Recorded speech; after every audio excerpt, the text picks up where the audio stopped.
Hello everyone, nursing lecturer के इस video में आज का हमारा टॉपिक है differentiate health assessment variants for elderly clients. पहले हमें multi disciplinary team and non medical domain के बारे में जानना ज़रूरी है। नंबर 1 मल्टी डिसिप्लिनरी टीम यानी कसीरुल शोबा, जिसमें हॉस्पिटल की बहुत सारी टीम शामिल है, जैसे psychiatrist, psychologist, nutritionist, social worker वगैरह शामिल हैं। नंबर 2 नॉन मेडिकल डोमेन यानी गैर तिब्बी शुबा या हल्का या फील्ड, जो कि मेडिकल टीम से अलग होती है, जैसे personal department, coordinators, visual communication, receptionist, assistant या हेल्पर वगैरह। Differentiate health assessment variants for elderly clients यानी उम्र रसीदा क्लाइंट्स की सेहत की तशख़ीस करने में और दूसरे क्लाइंट्स की तशख़ीस करने यानी असेसमेंट में क्या फ़र्क है।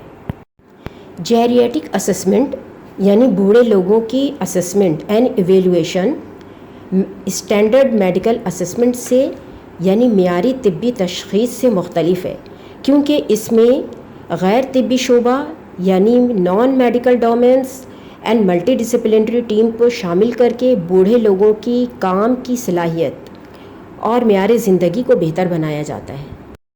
जेरियाट्रिक असेसमेंट आम तौर पर बूढ़े लोगों की मेडिकल प्रॉब्लम, फंक्शनल प्रॉब्लम यानी रोज़मर्रा की ज़िंदगी गुजारने वाले, कामकाज करने वाले, उठने बैठने के मसाइल और साइकोलॉजिकल यानी नफ्सियाती मसाइल और उससे मुताल्लिक एक मुकम्मल लिस्ट यानी मालूमात फ़राहम करता है।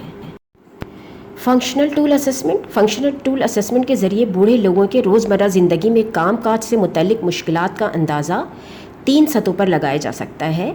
Number 1 ability to perform task that are required for living यानी ज़िंदगी गुजारने के लिए ज़रूरी काम काज अंजाम देने की सलाहियत। इसमें बूढ़े मरीज़ों के माहौल और उनकी सोशल यानी समाजी सपोर्ट कैसी है, किस तरह की है, इसके पस मंज़र में मजमूई तौर पर इनकी सेहत की पैमाइश की जाती है या इनकी ओवरऑल हेल्थ देखा जाता है, जबकि दूसरे पार्ट को 2 हिस्सों में तकसीम किया गया है।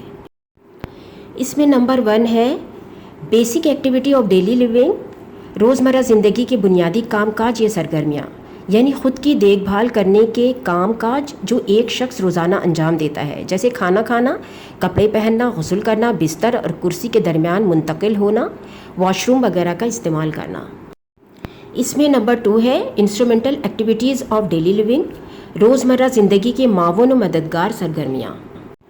ये वो सरगर्मियाँ या ज़िंदगी में रहने या ज़िंदगी गुजारने के काम काज हैं जो आज़ादाना तौर पर हर इंसान के रहने के लिए ज़रूरी हैं।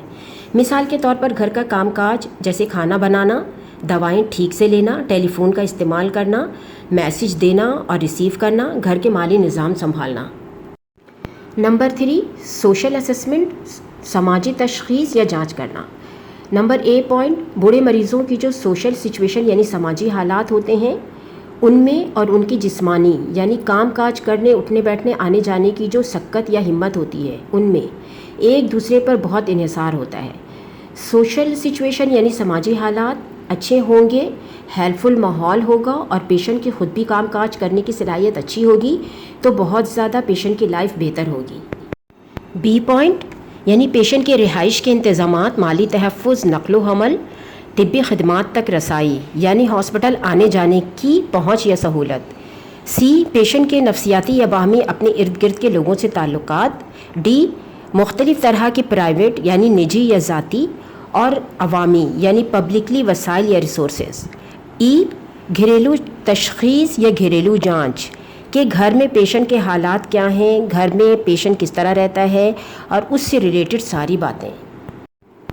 पॉलीफार्मेसी इसमें बूढ़े मरीज़ों को यानी 65 ईयर्स या इससे ऊपर लोगों को अगर 4 या इससे ज़्यादा की मेडिसिन हो तो इसके बारे में बताया जाता है कि इन्हें दवाइयाँ किस तरह से इस्तेमाल करनी है और उनके साइड इफ़ेक्ट्स के बारे में बताया जाता है। बूढ़े लोगों के लिए बहुत ज़्यादा दवाइयों का इस्तेमाल हेल्थ एंड फाइनेंशियली तौर पर देखें तो बहुत ही नुकसान का ज़रिया हो सकता है, क्योंकि इसमें ड्रग रिएक्शन या कुछ मनफी साइड इफ़ेक्ट्स दवाइयों के हो सकते हैं। इसलिए बहुत समझदारी के साथ बूढ़े लोगों की हेल्थ असेसमेंट हमेशा होती रहनी चाहिए और दवाइयों की मुनासिब दलील, वजाहत और किसी तब्दीली के बाद इनकी निगरानी ज़रूरी है। एडवांस केयर प्लानिंग यानी कॉम्प्रिहेंसिव जेरियाट्रिक असेसमेंट का मकसद बूढ़े लोगों की सेहत की देखभाल को तरजीहात देना اور ان کی دیکھ بھال کی پہلے سے پلاننگ کرنا اور اس پر ڈسکس کرنا، لیکن صحت سے متعلق جو بھی ڈسکس ہو وہ پیشنٹ کیئر سے متعلق ہو، ہر بات کھلی اور صاف ہو، پیشنٹ کے لیے احساس ہو اور پیشنٹ کے خواہشات پر مرکوز ہو، یعنی پیشنٹ کی اس میں پوری مرضی شامل ہو۔ اس طرح کے عمل سے بوڑھے لوگوں کے لیے متعدد باضابطہ نتائج برآمد ہو سکتے ہیں۔ یہ جو ویل ویلیڈیٹڈ ٹولز ہیں اور سروے انسٹرومنٹ ہیں جس میں بوڑھے لوگوں کی روزمرہ کی زندگی، ہیئرنگ یعنی سننے سے متعلق، فیکل یعنی باول موومنٹ یعنی اسٹول اینڈ یورین کی تسلسل یعنی کنٹینیوشن ہے، یہ ساری چیزیں بوڑھے لوگوں کی بیلنس یعنی توازن اور کوگنیشن یعنی ذہنی ادراک کی سرگرمیوں کا جائزہ لینے کے لیے جیریاٹرک اسسمنٹ ایک بہت ہی اہم پارٹ ہے۔ کلینیکلی بہت زیادہ بزی ہونے کی وجہ سے زیادہ تر جیریاٹرک اسسمنٹ پر کم توجہ دیا جاتا ہے، جس کی وجہ سے جیریاٹرک اسسمنٹ زیادہ تر مسائل پر مبنی ہوتے ہیں۔ لیکن جب بوڑھے لوگوں کی صحت سے متعلق کئی وزٹ پر متعدد خدشات ظاہر کیے جاتے ہیں تو ان کی اسسمنٹ پر یعنی تشخیص پر خاص توجہ دینا چاہیے۔ اگر آپ کو جیریاٹرک اسسمنٹ سے ریلیٹڈ یہ ویڈیو اچھی لگی ہے تو اسے لائک کریں، میرے چینل کو سبسکرائب کریں اور کمنٹ کر کے ضرور بتائیں کہ آپ کو یہ ویڈیو کیسی لگی۔ یہ میری ریفرنسز ہیں۔ Thank you for watching.